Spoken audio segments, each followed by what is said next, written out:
Boleh ya?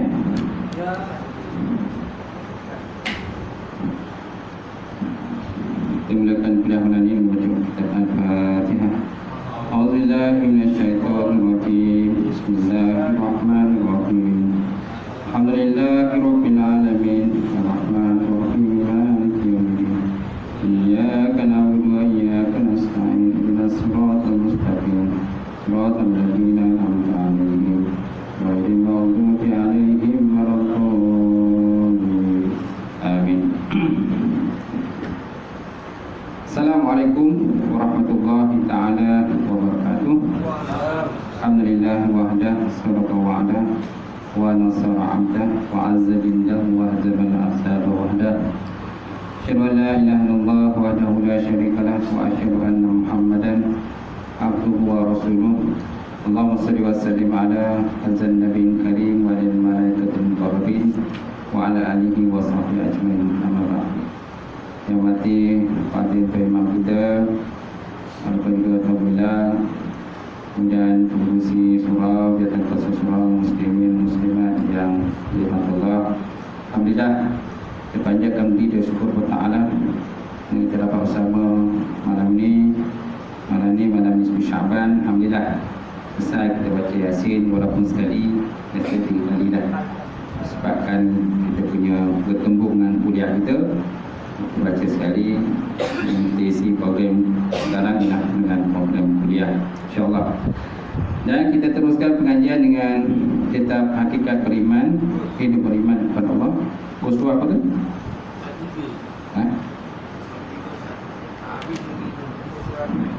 Kursus surat 3 Tabi'i. Wa iz akhadha rabbuka. Okey, insyaAllah. Baik, kita lihat 2 kalimah syahadah tu tak lagi. Baik, Allah Ta'ala menyebutkan dalam Quran, dia kata wa iz akhadha rabbuka min bani Adam min zuhurihim zurriyatahum wa ashhadahum ala anfusihim alastu bi rabbikum qalu bala. Alastu bi rabbikum qalu bala. Syahidna an taqulu yawmal qiyamah inna kunna an hadza ghafilin aw taqulu innama asyraka aba'una min qabl wa kunna dzurriyyatan min ba'dihim afatahlikuna bima fa'alal mubtilun. Surah Al-A'raf ayat 172 173. Maksudnya tuan, wa is, dan ingatlah. Ingat, is ni biasanya pada zaman dikembali pada zaman sebelum. Kalau wa iza, zaman akan datang. Beza iza dengan is. Wa is dan ingatlah kira. Kalau dia kata wa iza dan apabila. Apabila ni ke zaman mustaqbal, zaman akan datang. Kalau wa is ni zaman madi, zaman ke belakang. Dan ingatlah ketika Allah Subhanahu Wa Taala mengambil perjanjian daripada Bani Adam, daripada anak Nabi Adam ataupun keturunan Nabi Adam, min zuhurihim, daripada belakang-belakang mereka ataupun tulang punggung mereka, zurriyatahum, zuriat-zuriat mereka, wa ashhadahum ala anfusihim, dan dimintakan persaksian atas diri mereka itu, alastu bi rabbikum, bukankah aku ni Tuhan kamu, kata Allah.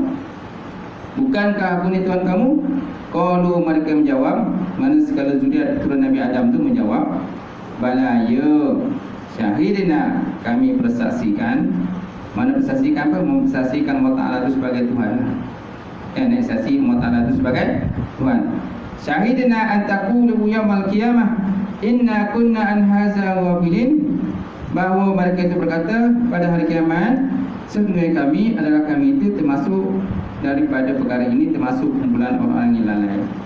An hadza ghafilin, kami termasuk dalam kumpulan orang yang lalai.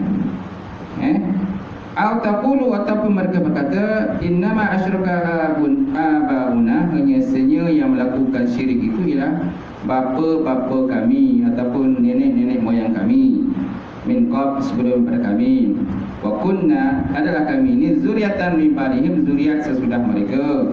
Apatahlikuna, adakah engkau nak membinasakan kami ya Allah, bima fa'alal mubtilun, dengan sesuatu yang dilakukan oleh orang-orang yang batil, orang-orang yang sebelumnya. Okey, ayat ini menceritakan pada kita tentang dulu di alam pada zaman Nabi Adam AS di alam arwah, di alam ruh, Allah Ta'ala telah mengeluarkan zuriat Nabi Adam AS daripada Nabi Adam AS. Allah Ta'ala mengeluarkan segala zuriat keturunan Nabi Adam, termasuklah di kita ni. Dululah kan dikeluarkan daripada tulang punggung ataupun tulang sulbi Nabi Adam AS, dan minta dipersaksikan kan tentang Allah Ta'ala ni siapa Tuhan. Siapa Tuhan? Semua jawab, engkau ya Allah Tuhan kami. Engkau ialah Allah Ta'ala Tuhan kami. Alastu bi rabbikum, kata Allah, bukankah aku ni Tuhan kamu? Qalu, mereka menjawab, bala, ya syahidna, kami bersaksikan. Mana saksilah? Mana saksi bahawa Allah Ta'ala itu sebagai Tuhan kita. Supaya apa tuan-tuan?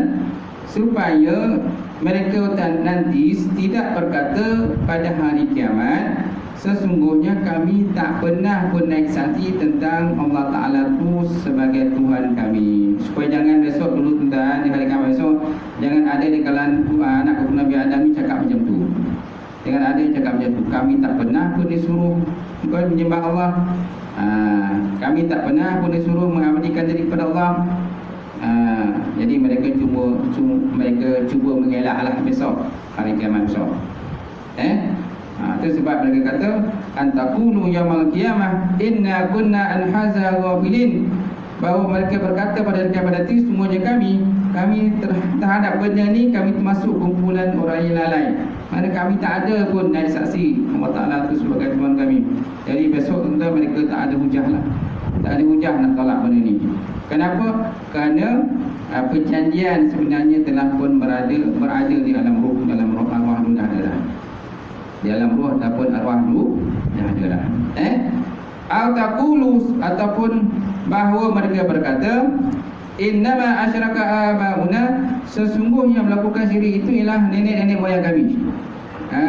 Kami ni semua keturunan kemudian ni, kami hanya mengikut-ikut saja. Kan ayah kami sembah patung, kami pun ikutlah sembah patung. Ayah kami sembah tok pekong, kami pun ikutlah sembah tok pekong. Ayah kami nenek moyang dulu sembah busut, kami pun ikutlah sembah busut. Kan? Kami semua ikut saja, jadi jangan salahkan kami. Kata orang-orang yang kafir lah. Sepatutnya yang kena seksa ni ialah nenek moyang kami, bukan kami.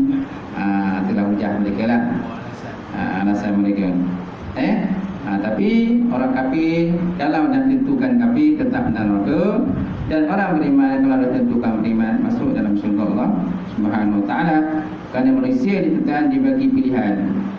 Walaupun nenek moyang mereka itu tidak menyembah Allah Ta'ala, tapi zuriat keturunan mereka kemudian mereka dibagi pilihan, sama ada nak sembah Allah ataupun tidak. Dan Islam pula itu kan, la ikraha fiddin, dia ada paksaan masuk agama Islam, tak ada paksaan pun. Pilihan mereka sendiri. Kalau nak selamat, masuk Islam. Tak nak selamat, tetaplah tekan dalam agama nenek moyang kamu. Jadi dilihat terjemahan tuan-tuan. Dan ketika Tuhan kami menjadikan keturunan Adam daripada tulang punggung sulbi Nabi Adam, dan Tuhan mengambil persaksian daripada diri mereka sendiri, katanya, bukankah aku ni Tuhan kamu? Mereka menyatakan, ya, kami mengaku bahawa engkau adalah Tuhan kami. Nanti pada hari kiamat, kamu tidak dapat menyatakan bahawa kami lengah dalam hal ini. Maksudnya kami tak pernah pun ada perjanjian ni, perjanjian supaya sembah Allah Ta'ala ni tak ada pun. Sebenarnya telah berlaku di alam roh, telah berlaku. Sebabnya orang-orang yang bukan Islam, bila masuk Islam, dikira orang yang kembali kepada fitrah, kembali kepada fitrah semula, bukan tukar agama, bukan convert atau tukar agama. Yang sesuai ialah kembali kepada fitrah. Kerana fitrah asal kejadian manusia ini ialah menyembah Allah Subhanahu Wa Ta'ala. Tetapi bila manusia lahir ke dunia, syaitan mengganggu mereka, memboda, merayu mereka dan sebagainya. Akhirnya mereka tidak menyembah Allah, mereka lari daripada menyembah Allah, menyembah selain daripada Allah Subhanahu Wa Ta'ala. Tugas kita lah mengajak mereka kembali kepada agama Allah Subhanahu Wa Ta'ala. Kerana Islam itu asalnya adalah agama yang fitrah. Fitrah dengan fatrah berbeza. Fitrah dengan fatrah berbeza. Fatrah ialah pada masa ketiadaan Nabi dan Rasul. Satu masa ketiadaan Nabi dan Rasul dikatakan semangat zaman fatrah. Contohnya ayah dan ibu Nabi hidup pada zaman fatrah, zaman tidak ada Nabi dan Rasul. Okay? Jadi macam mana keadaannya, sama ada ayah dan Nabi, ayah dan ibu Nabi ini ahli syurga atau tidak? Ahli syurga atau tidak? Pendapat yang kuat menyatakan termasuk dalam kumpulan ahli syurga, kerana mereka hidup pada zaman fatrah, tidak ada Nabi dan juga tidak ada Rasul. Allah Ta'ala menyebut dalam Quran, وَمَا كُنَّا مُعَذَّبِينَ حَتَّى نَبْعَثَ رَسُولًا. Tiadalah kami akan mengazab mereka sehingga diutuskan para Nabi dan juga para Rasul. Bila dah utus para Nabi dan Rasul masih lagi tidak mahu masuk agama Allah Islam, Allah Ta'ala mengenakan azab terhadap mereka. Kerana apa? Kerana mereka kekal dalam agama nenek moyang mereka. Faham? Ada pula yang menyatakan bahawa dalam kitab At-Tazkirah fi Ahwalil Mauta wa Umuril Akhirah, dalam kitab Tazkirah pada menyatakan kelakuan orang yang telah meninggal dunia dan urusan akhirat. Di situ menyatakan bahawa Imam Qurtubi rahimahullah menyatakan bahawa ibu dan ayah Nabi telah dihidupkan semula oleh Allah Subhanahu wa taala. Ada yang menyatakan ibu dan ayah Nabi dihidupkan semula oleh Allah SWT, dan mereka akhirnya beriman kepada baginda Rasulullah SAW, dan lepas itu kembali diwafatkan. Itu disebut dalam kitab Imam Qurtubi. Okey, walaupun ada juga pendapat menyatakan membantah peristiwa dibangkitkan kesemula akan ayah dan ibu baginda Rasulullah SAW. Tetapi benda itu tak mustahil. Dia Nabi, khususiah pada Nabi boleh buat apa je kan? Nabi boleh buat apa.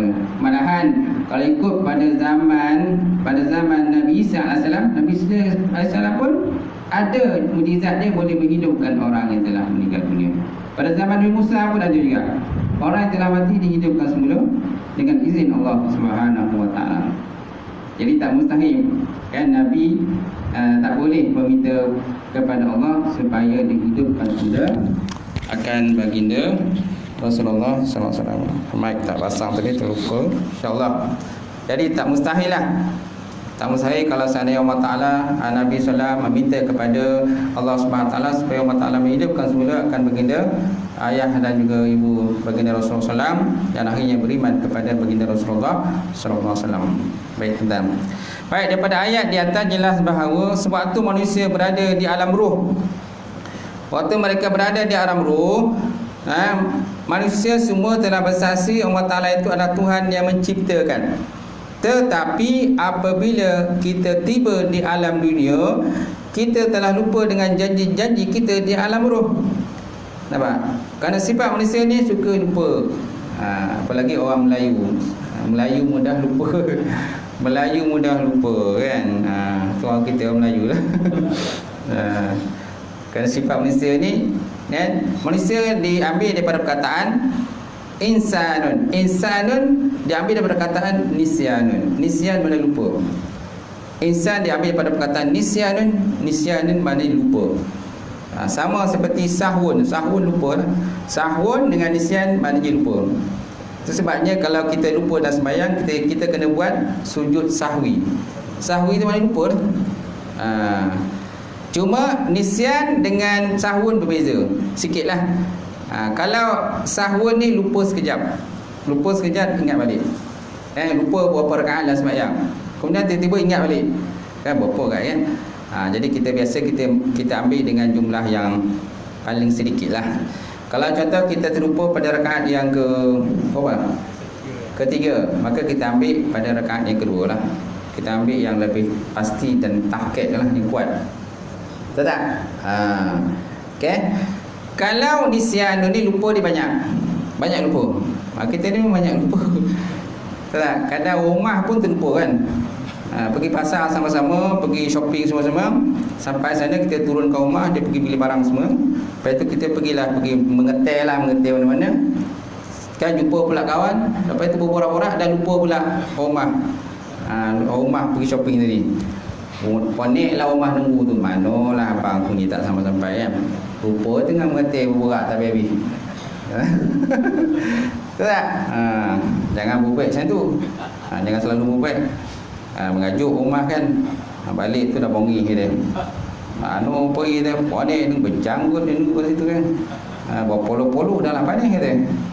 Kalau tak panik okey, kalau dia boleh bawa kereta sendiri okeylah. Ni tak boleh bawa kereta. Dia hanya menumpang ni kereta abang ni. Betul tak? Menumpang kereta abang ni, motor abang ni. Kalau tak jemput kan memang tak ada lah.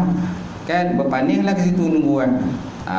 Jadi jangan mengamalkan lupa rumah lah. Baik tuan-tuan, walau bagaimanapun naluri ingin bertuhan itu wujud dalam setiap jiwa manusia.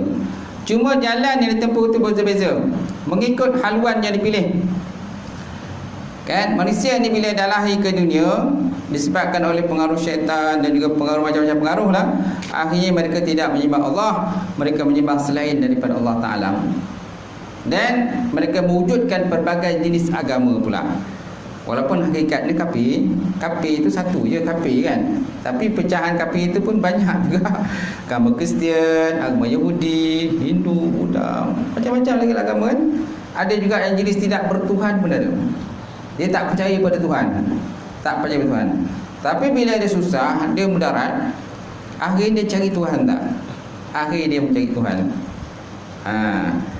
Orang yang tidak bertuhan ni tuan-tuan, samalah seperti orang yang tak pakai baju apa-apa.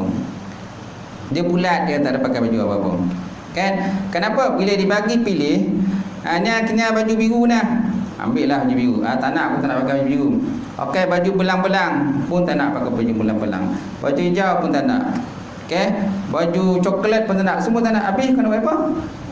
Saya tak nak pakai baju. Tak payah pakai baju lah. Kenapa? Dia tak percaya pada agama. Tak percaya pada agama. Ada juga manusia tuan-tuan, dia mengkaji agama.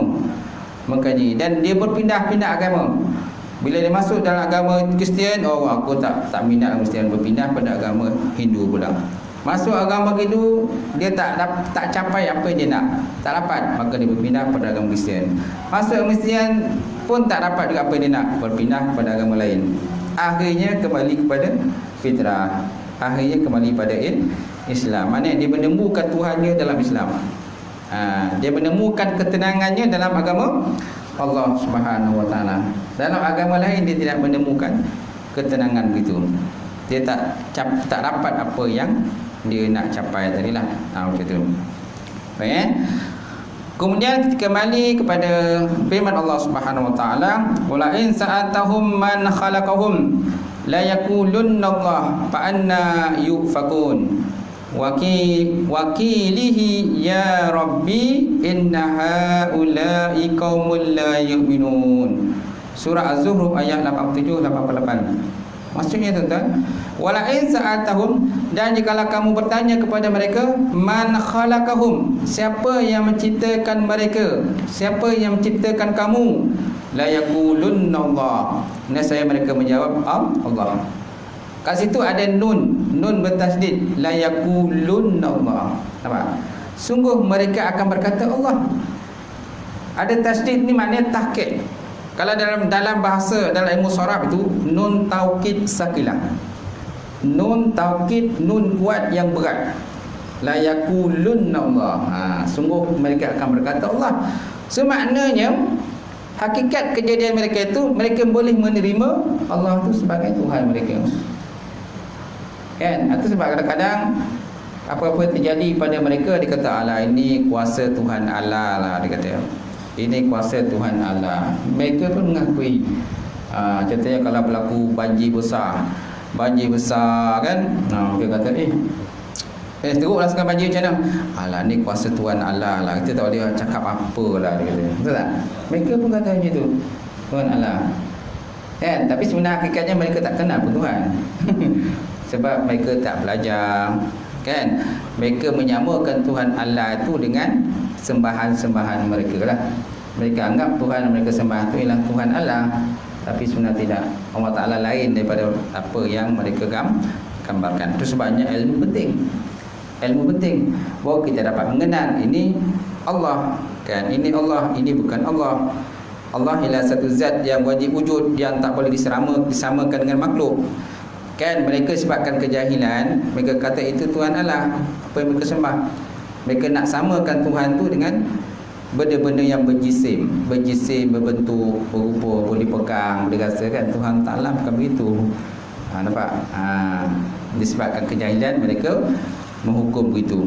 Baik, Wakila ya Rabbi, dan dikatakan baginya, ya Rabbi, wahai Tuhan kami, inna haula'i qaumul la yu'minun, sesungguhnya mereka itulah orang kaum yang tidak beriman kepada Allah Subhanahu wa taala. Okey, hakikatnya mereka sebenarnya tidak beriman kepada Allah. Kan? Saya pun tuan-tuan pernah juga berlaku begitu tuan. Pernah ada satu hari tuan kat mana adalah masa tu musim hujan lah. Ada seorang dia non muslim lah, bukan Islam, di China. Kan masa tu memang hujan lah, banyak banjir banyak sini. Kan saya pun cakapnya ini banyak banjir dah sekarang ni, macam mana ya? Alah, ini kuasa Tuhan Allah lah, tak boleh cakap lah macam ni kan. Dia pun cakap macam tu tuan. Memang betul dia cakap pasal saya. Dia cakap pasal saya. Betul tak? Tentu apa mungkin ada pengalaman gitulah. Betul tak tuan? Mereka dalam bab itu percayalah, tapi dalam bab penyembahan tu lain. Dia tak boleh, walaupun dia percaya pada Tuhan Allah, tapi dalam konsep cara penyembahan mestilah cara penyembahan yang diajar oleh baginda Rasulullah sallallahu alaihi wasallam, dan mesti ada syahadah kan, penyaksian bahawa Tuhan tiada Tuhan disembah melainkan Allah dan Nabi Muhammad itu pesuruh Allah. Barulah diiktiraf orang itu beriman kepada Allah. Walaupun macam mana dia percaya pun, macam mana tahap percaya dia tinggi sekalipun percaya tentang Tuhan Allah, tapi dalam konteks dalam keadaan dia tidak mengucap syahadah, dan dalam keadaan dia tidak, orang kata, mengikut cara ibadah yang diajar Islam oleh baginda Nabi SAW, jadi tetap juga mereka tidak diambil kira lah, dalam kepercayaan mereka. Bahasa asing pun dia ada ingat juga Allah ya. Tapi dia Allah dia tak masuk. Betul, sebab apa? Tuan saya dulu Cina. Dia kata jangan gaduh. Dia kata gaduh tu tak betul. Jangan gaduh, okey. Pelosia tu. Jangan gaduh berdosa. Jangan gaduh berdosa. Betul tak? Sebenarnya mereka pun faham tentang berdosa lah. Kepercayaan pada dosa pun mereka faham, mereka ada lah. Betul tak? Tapi dalam cara penyembahan, pengabdiran itu yang tak betul. Kena betul lah cara pengabdian itu, boleh diiktiraf kepercayaan mereka. Betul tak? Dan ada sebahagian mereka pun percaya tentang akhirat. Mereka percaya akhirat sebahagian daripada orang bukan Islam. Sebabnya ada di kalangan mereka tadi yang percaya bahawa kalau seandainya tak nak dibakar dalam neraka, jadi dibakar di dunia. Dibakar di dunia kan. Disebabkan mereka tak nak dibakar di akhirat, kan, dibakar dunia. Jadi kalau dekat dunia nak bakar, akhirat tak bakar lagi lah, ikut pahaman mereka. Macam tu. Betul tak? Kemudian ada juga yang orang kata maknanya dibakar tadi kan. Ada pula jenis orang non-Muslim ni tuan, mereka membawa bekalan dalam kubur. Mereka bawa bekalan dalam kubur. Apa bekalan mereka? Kan, kereta, motosikal, harta-harta, duit-duit mereka dibawa dalam kubur lah. Ada yang bawa duit kertas dia bawa masuk dalam kubur. Kenapa? Kerana besok ada akhirat senang. Besok nak beli apa-apa senang, duit ada lah. Duit ada, kan?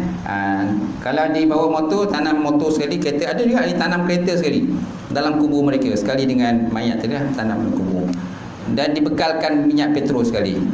Senang besok akhirat, kan, kalau habis minyak, tuang minyak aja. Itu mengikut pahaman mereka lah. Kita ada tak macam tu? Tak ada. Kita tak ada macam tu. Pahaman kita tak macam tu. Kalau ada seandainya bawa kereta dalam kubur, sudah tentu mungkin ada di kalangan kita ni yang gali kubur, keluarkan kereta tu lah. Apalagi kalau kereta tu kereta Mercedes mahal. Kan, senang nak curi lah. Gali kubur tu pakai bulldozer, malam-malam buta tu pergi gali, dikeluarkan kereta tu. Lepas tu dibawa, dijual kat pasaran, dapat duit banyak. Betul tak? Itu ikut pahaman mereka lah. Tetap macam tu lah. Faham kan? Kita ialah amalan yang kita bawa ke dalam kubur alam akhirat besok. Dia amalan dia tu dari segi dia dah mati kan. Mata dah habis kan. Jadi tak banyak kita pun terlibat samalah. Bagaimana cara kita mematahkan akhirat itu? Macam mana?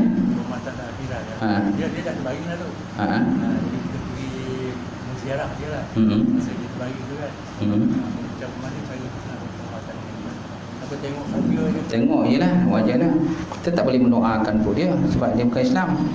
Dan Nabi pun ditegah berdoa kepada orang yang bukan Islam. Nabi pun ditegah. Tengok macam tu lah. Ucapan ada tuan ikut ke? Ya, saya pernah pergi waktu lagi dekat Melaka lah. Memang memang arahan dia kan. Saya kita salah satu anak ikat kepada dia. Kita kepada dia. Majikan lah. Majikan kita. Ikut je lah. Tapi jangan ada ritual keagamaan. Itu yang tak boleh. Kalau ada kadang-kadang mereka ada ritual keagamaan dalam macam penyembahan dia lah. Penyembahan dia, ritual keagamaan dalam kata orang nak mati yang meninggal tadi kan. Jadi tak perlu ikut lah. Tentu ritual keagamaan. Lawat saja boleh lah. Lawat saja. Tak perlulah. Okey. Baik, surah Al-Ta'ala berfirman dalam Al-Quran, wajahadu biha wastaiqanatha anfusuhum zulman wa uluwa fanzur kaifa kana aqibatul mufsidin. Maksudnya, dan mereka menyakalnya kerana tidak jujur dan sombong. Biarpun jiwa mereka telah meyakini kebenaran, maka perhatikanlah bagaimana kesudahan orang-orang yang membuat bencana. Ini sifat-sifat ini nak nyatakan tentang sifat-sifat orang yang zalim, orang-orang ingkar kepada Allah Subhanahu wa taala. Kemudian keingkaran manusia kepada adanya Tuhan menjadikan manusia itu bersifat sombong dan takabur. Kan, keingkaran manusia kepada adanya Tuhan menjadikan manusia itu sombong dan takabur. Mereka tak percaya ada Tuhan. Malahan Namrud dan juga Fir'aun pula mereka mengaku mereka itu sebagai Tuhan pula. Malahan Fir'aun pun pernah kata kan, sungai Nil ini airnya mengalir, sungai Nil ini mengalir di depanku dan mengalir mengikut kepada arahan aku. Air itu mengalir mengikut arahan aku. Dia pula kata sungai itu mengalir ikut arahan dia. Dia mengaku dia sebagai Tuhan. Dan Firaun juga pernah memerintah kepada rakyatnya supaya dibinakan piramid. Untuk apa piramid? Tujuannya untuk melihat Tuhan Musa. Musa kata Tuhan dia berada di langit. Kan? Jadi Firaun memerintah kepada rakyatnya supaya dibina piramid tadi yang besar, yang tinggi itu. Tujuannya untuk melihat Tuhan Musa. Itulah Allah Ta'ala. Mustahil lah untuk melihat. Kita tak mampu melihat Allah Subhanahu wa taala di alam dunia ini. Kita hanya boleh melihat Allah Taala di alam akhirat saja. Itu pun kalau kita ahli syurga. Kalau ahli neraka, nauzubillah, memang tak dapat melihat Allah Subhanahu wa taala. Baik. Kemudian bukan berarti fitrah menolak kebenaran adanya Tuhan. Malah fitrah itu yang sebenarnya ingin bertuhan. Kita cari-cari jawapan di sebalik kejadian alam ini, terutamanya ketika mengalami detik-detik cemas dalam hidup. Sebagaimana Allah Ta'ala menyebut dalam Quran, dia kata wa iza ghasiyahum maujun kazulali da'allahu mukhlisina lahuddin falamma najjahum ilal barri minhum muqtasid wa ma yajhadu bi ayatina illa kullu khattarin fahun. Surah Ar-Rahman ayat 32. Maksudnya tuan-tuan, wa iza ghasiyahum maujun, apabila mereka dipukul oleh gelombang. Bila mereka dipukul oleh gelombang, ketika orang mereka pergi ke lautan, kan, pergi berlayar di laut, tiba-tiba mereka dipukul oleh gelombang atau ombak yang besar. Kazulalin, samalah dia punya ombak tadi seperti gunung dia punya tinggi dia. Tahulah, tuan-tuan pernah tengok video Macam mana orang pergi di laut, berada di laut dengan kota puting beliung ni, dengan ombak begitu besar kan, sampai bila hempas kapal yang begitu besar. Payah kalau kapal kontainer begitu besar kan. Bila berada tengah laut tuan-tuan, memang kecil sangatlah kapal ni banding dengan laut tu. Sama juga macam kapal terbang. Kapal terbang tuan-tuan berada, bila depan kapal terbang berada depan kita, oi besar kapal terbang ni. Besar kota gajah kan, besar betul terbang ni kan. Tapi bila dia terbang di udara, berada di langit, kecil tak terbang tu? Kecil sangat, halus sangat bila dah jauh. Kita bandingkan dengan alam, dengan langit yang begitu besar luas yang diciptakan oleh Allah Subhanahu Wa Taala. Begitu juga dengan kapal kontainer yang begitu besar. Kadang-kadang boleh mengangkat kontainer sampai beratus kontainer dia boleh letakkan, bersusun kontainer dalam tu. Kalau kita lihat kan, kita nak banding kita dengan kontainer tu, kita kocik warna dengan kapal kontainer tu. Tapi bila kontainer tu berada di tengah laut, bayangkanlah kociknya kontainer tu dengan laut tu. Kociknya kontainer tu dengan laut. So laut lagi besar berbanding dengan kontainer. Sekali ngap je laut tu dah tenggelam dah kapal kontainer tu. Nampak? So maknanya alam lagi luas, lagi besar berbanding dengan benda yang dicipta oleh manusia. Betul tak? Jadi wa iza ghasyahum maujun, dan apabila mereka itu dilanda oleh ataupun digulung oleh ombak, yang mana tingginya ombak itu seperti gunung, da'allahu mukhlisina lahuddin, masa itulah mereka berdoa kepada Allah Taala dengan doa yang penuh ikhlas kepada Allah, minta supaya Allah Taala menyelamatkan mereka daripada ombak yang besar ini. Minta Allah Taala selamatkan mereka. Malah ada yang tuan-tuan yang hanya berpaut dengan sekeping papan saja. Di tengah laut kan. Malah kawan lain semua dah mati dah. Habis semua dah tenggelam. Dia seorang yang tinggal. Falamma najahum ilal barri, maka tak kalau Allah Taala menyelamatkan mereka, kan ada orang menyelamatkan mereka, jadi mereka pun dibawalah naik ke daratan. Faminhum muqtasid, sebahagian mereka tadi ada yang jujur. Kan sebahagian mereka pula ada yang engkang. Ada yang jujur dan ada yang engkang.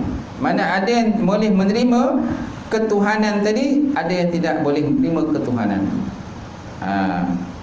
Ada yang mendapat taufik hidayah hasil daripada dia dah berjaya menyelamatkan diri daripada ditenggelam di laut. Bila sampai ke daratan, Allah Taala buka taufik hidayah pada dia, maka dia masuk Islam. Ada yang tetap masih dalam kafir, kembali juga dengan kekafiran, pergi lagi dalam laut, jatuh juga. Banyak kali masuk laut pun jatuh juga. Banyak kali dia tenggelam timbul, akhirnya selamat balik.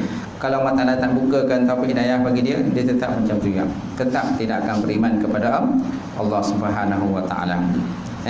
Wa ma yajhadu bi ayatina illa kullu khattarin fahum, tidak ada yang menyangkal keterangan-keterangan kami kecuali orang yang khianat, mana mungkin janji dan tidak tahu berterima kasih kepada Allah Subhanahu Wa Taala. Habis kan? Sampai ke 9 boleh? Sebab kita mula lewat hari ni.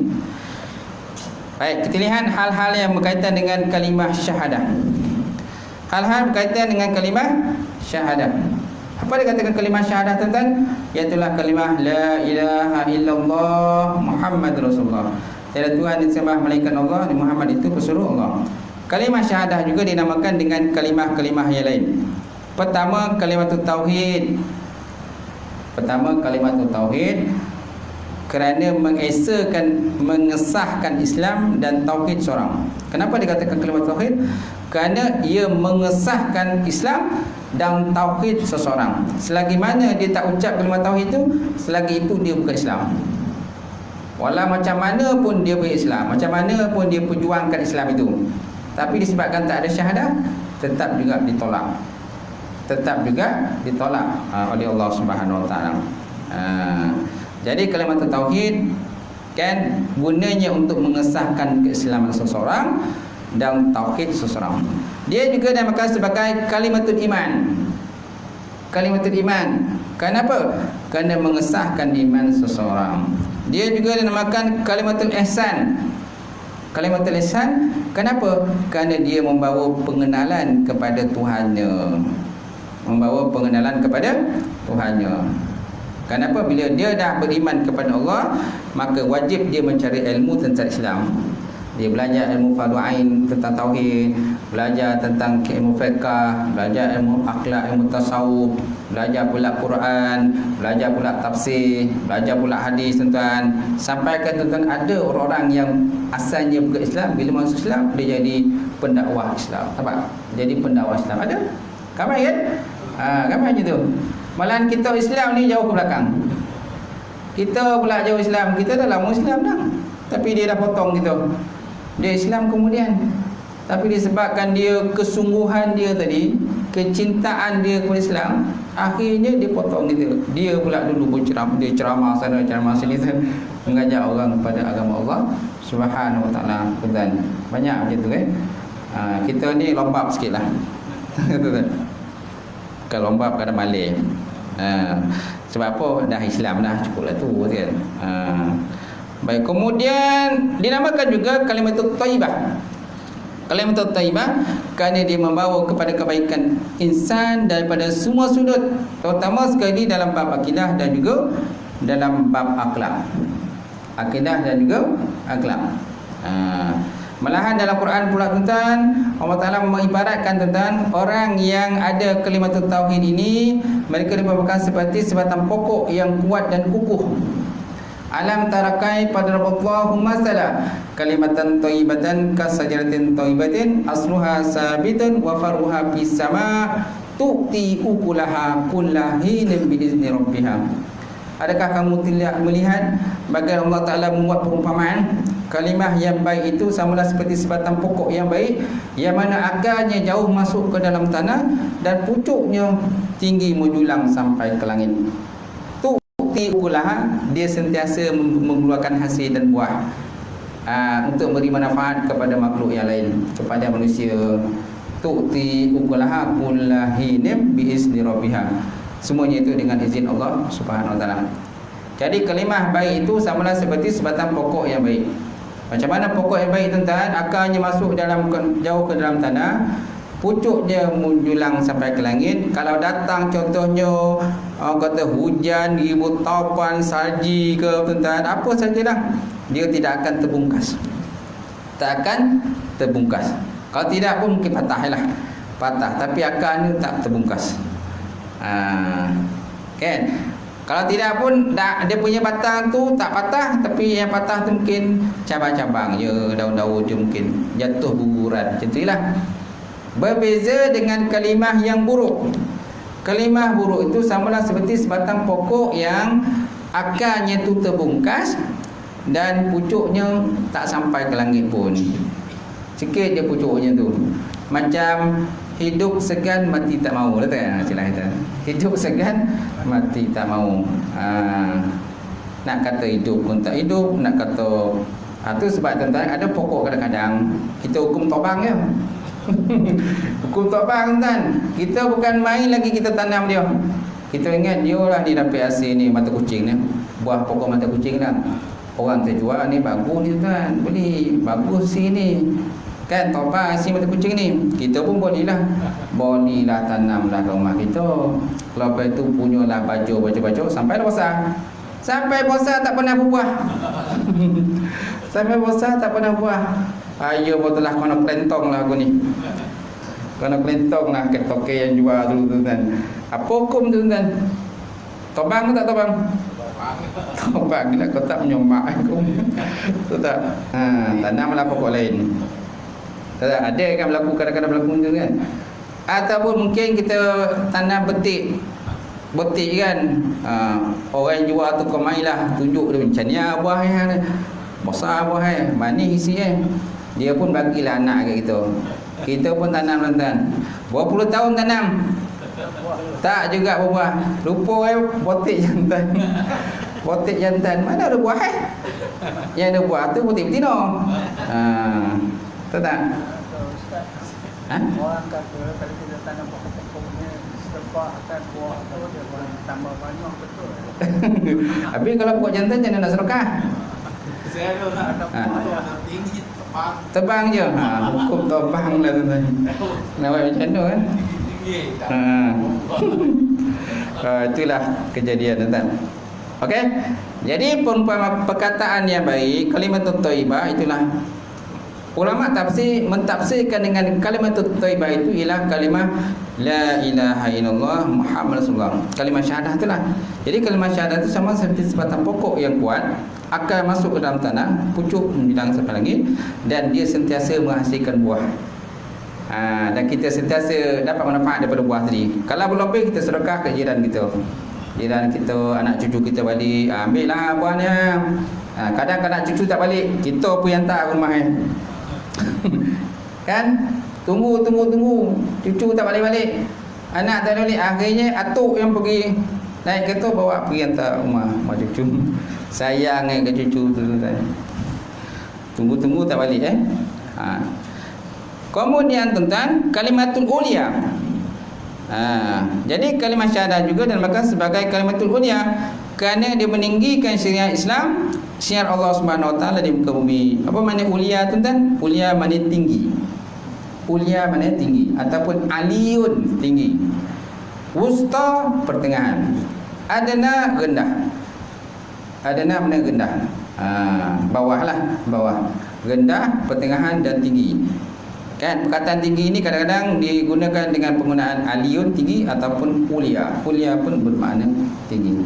Kalimatul ulia, kalimah yang tinggi. Betul tak? Baik, seterusnya kalimah nafi dan isbat. Jadi kalimah syahadah juga ada nama yang lain, itulah yang keenam, kalimah nafi wal isbat. Kerana kalimah ini menafikan segala kewujudan dan kebesaran makhluk dan mengisbatkan hanya Allah Ta'ala saja yang kekal. Di samping itu, kalau kita ucapkan la ilaha illallah, tiada Tuhan, kan kata la ilah mana tiada Tuhan, mana kita menafikan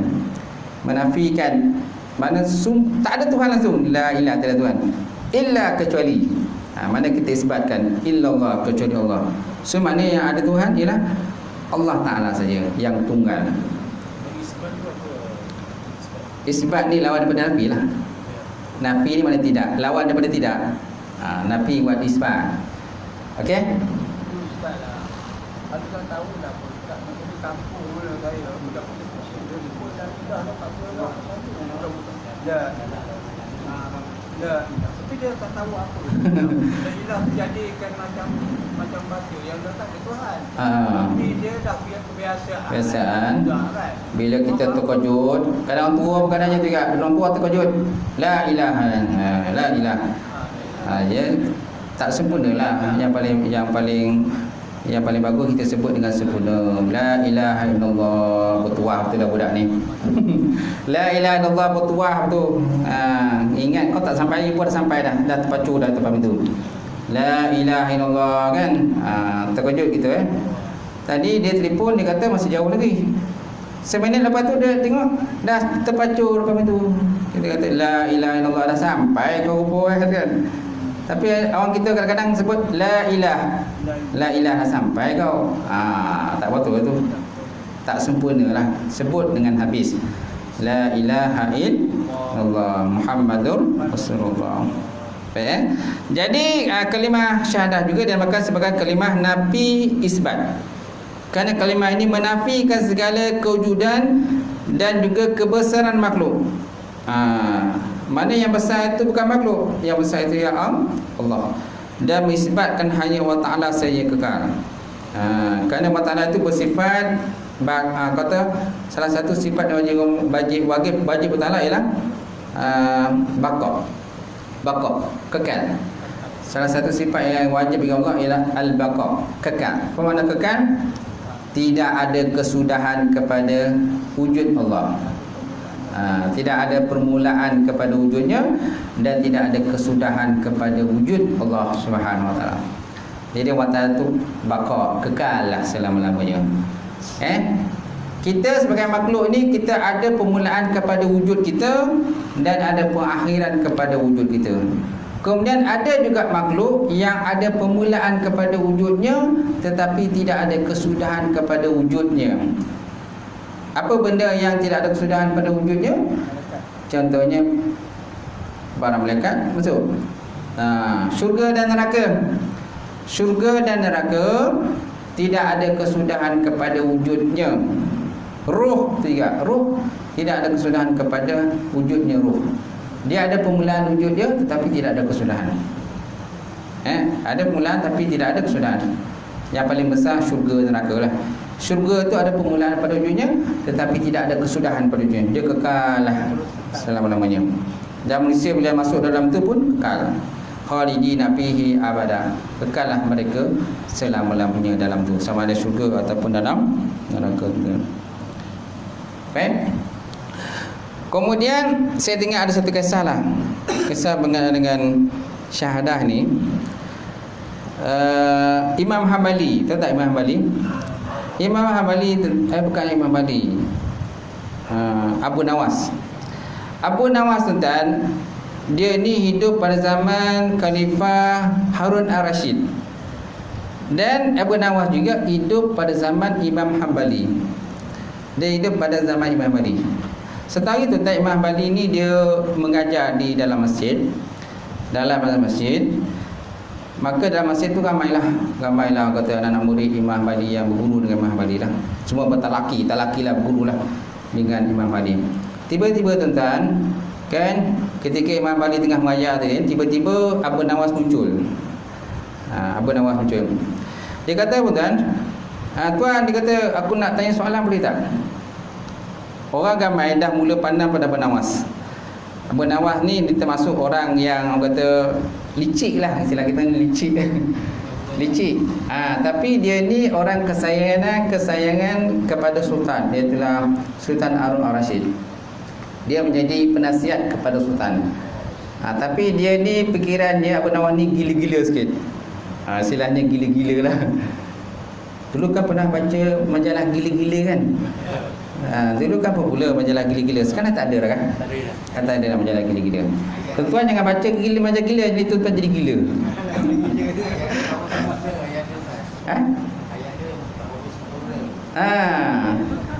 Itu majalah gila. Jadi kata Harun ni apa? Abu Nawas ni termasuk orang yang gila-gila sikit. Ada orang yang tak suka dengan dia. Ada orang tak kisah pun. Okay? Jadi saya tahu tentang Abu Nawas ni, dia duduklah dalam pengajian Imam Hambali. Ketika Imam Hambali tengah mengajar, tiba-tiba tuan dia kata, aku nak tanya beberapa soalan boleh tak? Okey, bolehlah. Imam Hambali. Soalannya dia kata, aku tuan, dia kata, mempunyai perangai yang pelik. Dia kata, orang apa dah semacam pandang Imam pada Abu Nawas kata. Ni betul ke tak betul? Okey, aku mempunyai perangai yang pelik. Tapi kalau tuan boleh jawab soalan ni, tuan memang seorang alim gitu. Okey, aku ada perangai pelik. Pertama, aku suka naik saksi benda yang tak boleh dilihat. Aku suka naik saksi pada benda yang tidak boleh dilihat. Kan? Jadi orang pun pandang apa bodoh soalan dia. Naik saksi benda yang tak boleh dilihat. Yang kedua, aku suka makan bangkai. Aku suka makan bangkai. Soalan kedua. Soalan ketiga, kan, aku suka lari daripada rahmat Allah. Ini lagi polis soalan ni. Orang berbulu dengan dia kan. Berbulu ya dengan Abu Nawas. Okey Tan, sila jawab. Kan, Imam Imam Hambali buat tak tahu ya bang kan. Tuan jawablah, dia kata alah tuan, ada pula anak buih kata tak payah jawab tuan, peduli lah. Tak payah jawab. Tapi Abu Nawas kata, kalau tuan seorang yang cerdik dan pandai, sila jawab. Maka akhir tuan, setelah dia terdesak oleh Abu Nawas, akhirnya Imam Hambali pun jawab soalan dia. Apa jawapannya tuan?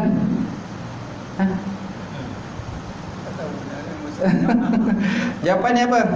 Soalan pertama, kan, Abu Nawas dia kata, aku suka naik saksi benda yang tak boleh dinampak. Kan biasa kita naik saksi benda nampak, benda tak nampak pun saksi. Maka Imam Hambali kata, itu maksudnya kamu bersyahadah. Maksud bersyahadah, kamu bersaksi bahawa tiada Tuhan disembah melainkan Allah, Muhammad itu Rasulullah. Tuhan kan tak nampak dilihat. Tuhan tak nampak dilihat kan, tapi tetap kita bersyahadah. Kita naik saksi dia ni sebagai Tuhan dan dia wajib wujud. Itu soalan jawab pada jawapan pertama. Betul tak?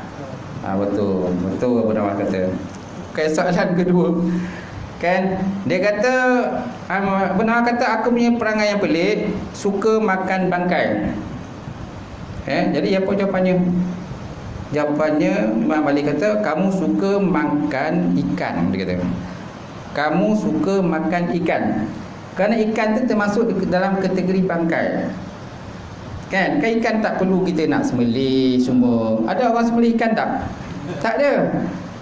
Tak. Jadi ikan termasuk kumpulan bangkai juga, tapi halal dimakan. Boleh dimakan, tapi jangan ikan dah bergulai lah. Ikan bergulai orang pernah makan. Ikan yang baru ditating daripada laut tu, yang jual kat pasar tu kan, tu dikategorikan sebagai bangkai juga, tapi boleh dimakan, halal dimakan. Belalang pun macam tu kan. Tu benda-benda yang halal dimakan lah. Dan ikan pun tak perlu kita nak sembelih ke leher dia. Kita pun okey, pegang ikan ni, atuk nak sembelih ni. Atuk dah sembelih ikan. Atuk pun sembelih lah. Kan Wan kata apalah atuk ni tak ada kerja sembelih ikan. Buang masuk. Okey, yang ketiga. Jawapannya betul tak tuan-tuan? Betul jawapannya. Itulah jawapan yang diberikan oleh Imam Hanbali. Okey, soalan yang ketiga, dia kata aku suka lari daripada rahmat Allah. Maksudnya ialah kata Imam Hanbali, kamu suka lari daripada hujan. Kamu suka lari daripada hujan. Bila hujan kau lari tak? Lari. Tentu lari tak kata hujan? Lari. Tapi hujan tu sebenarnya rahmat daripada Allah. Hujan tu rahmat daripada Allah. Bila hujan, ada tak siapa yang suka berhujan? Tak ada, semua kalau boleh nak lari berhujan. Tapi kalau time budak-budak ni tuan-tuan, pantang hujan je. Saya macam tu kat time budak-budak lu pantang hujan lobek je. Buka baju selorot suruh ke tanah, zu sana zu sini. Lepas tu siaplah kan rotan. Komak ayah. Tak tengok kecil lah. Maka akhirnya tuan-tuan, penawar kata betul, dia kata. Memang itulah jawapan dia. Jadi sahlah tuan seorang yang cerdik lah, seorang yang alim gitu. Macam tu. Jadi maknanya kita naik saksi satu benda yang tidak lihat, itulah Allah Subhanahu wa taala. Itulah yang bernawas. Dan bernawas ni banyak cerita dia kalau kira. Habis tuan-tuan, okey, cukup dah sekadar tu kuliah kita malam ni. So kuliah kita ada sekali lagi ya? Habis dah? Bulan dah. Untuk awal Ramadan, awal 5. Ada lagi Kita Ramadan 6 bulan. 6 bulan. Ada lagi tak boleh? 6 bulan lagi apa tu? 6 bulan jihad. Mana kita hari Sabtu. 6 bulan. Hari Sabtu 4 bulan. Pasal kita ada malam Ramadan tu. Malam 1 Ramadan. Hari Sabtu 4 bulan. 6 bulan hari Isnin. Hari Isnin 6 bulan. Hari Sabtu tu 4 hari bulan. Nak on tak? Nak tangguh ke terus? Kita puasa dah 6 bulan 6 bulan. Ini juga lah kalau kita on jihad. Boleh Ustaz kita buka dalam. Kalau nak on kita cerita tentang puasa. Boleh. Nak on cerita tentang puasa lah. Boleh. 4 hari bulan tu lah. Kita nak Ramadan, kita buka kita puasa. 6 bulan tu kita dah masuk Ramadan, 1 Ramadan Tapi sekian 5 bulan tak ada plan dia bertukar lah Ustaz. Tapi 5 bulan tu nak kata bulan 5 tak ada tuntutan takmir. Dia kata tak ada tuntutan. Nak kata tak ada tuntutan takmir. Terpulang lah. Nak panggil pun boleh, tak panggil pun tak boleh. Kalau panggil apa kita buka tentang Ramadan. Tak jadi puasa kita panggil. Tak jadi puasa pula. 4 bulan tu memang belum puasa lagi tuan. Jadi puasa kita panggil lah. Dia puasa kita tu jihad kan. Tak. Maksudnya Ustaz, bulan 5 tak ada tuntutan untuk takmir. Dia ada benar Tak apa lah itu. Tapi cuma tadi Ramadan ni Ramadan ni.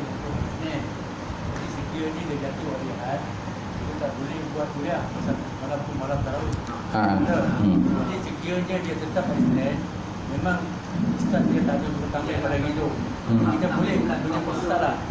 Gitu. Menyampaikan tentang Kalau nak jemput, kalau tak jemput pun tak apa. ibu kena bangun tak dah? Kalau jemput cerita-cerita puasa lah. Okey, Abid InsyaAllah kita tangguhkan macam kita. A'udzubillahi minasyaitonir rajim. Bismillahirrahmanirrahim. Alhamdulillahirabbil alamin wassalatu wassalamu ala asyrofil mursalin wa ala alihi washabbihi ajmain. Allahumma zidna ilman nafi'a wa yaqinan shadiqa wa ma'luman taqabbala wa rizqan halalan barakatan katsira wa ziyadatan ya alim. Nawilana qulubana bi nuri ma'rifatika wa ta'ala ta'rifin. Allahumma fakana bidin Allahumma fakana bidin. Allahumma ijma'na hadza jam'an marhuma wa tafarraqna min ba'di tafarruqan ma'suma. Rabbana atina fid dunya hasanah wa fil akhirati hasanah wa qina azabannar. Subhana rabbika rabbil izzati amma yasifun wa salamun alal mursalin. Alhamdulillahi rabbil alamin. Taqabbalallahu minkum wa minkum taqabbal ya karim.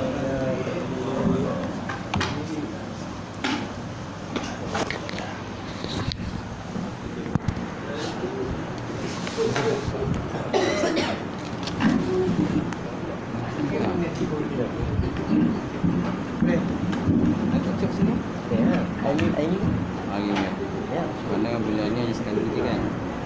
Dah 5 cop dah. Cop dengan Lima tak ada kan? Terima kasih kepada yang berbahagia Ustaz kerana telah menyampaikan kuliah pada malam ini. Jadi di sini saya nak beritahu sikit lah ya. Kita kuliah ni ada soalan. Ya, sementara Ustaz kita ni kita ada soalan. Soalan ni kalau kita boleh bagi 1 ke 2 soalan lah Ustaz. Lagi banyak soalan lagi panjang masa dia. Ya, Ustaz dia boleh terima apa soalan